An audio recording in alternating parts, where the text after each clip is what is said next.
Draw ya 16 bora ligi ya mabingwa barani Ulaya imepangwa siku ya jana, huku kikosi cha Real Madrid kikipangwa na Manchester City kutoka pale nchini Uingereza. Taarifa mbaya kutoka kwa Real Madrid ni kukosekana kwa baadhi ya nyota wake kadhaa ambao wana changamoto ya majeraha, akiongozwa na Jude Bellingham ambaye kimsingi yeye bado anaendelea kuuguza majeraha yake na bado hajakuwa fiti katika mchezo wao wa kwanza wa hatua ya 16 bora ambao unatarajiwa kuchezwa katika uwanja wa Santiago Bernabeu.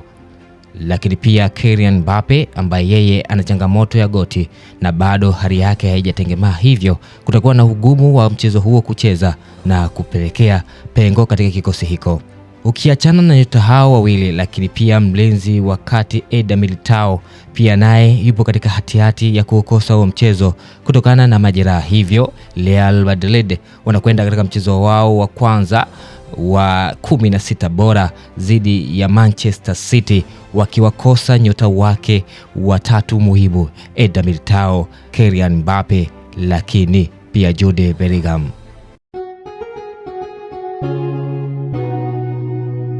Kasako Media, tunaangazia maisha, tunaandika kesho.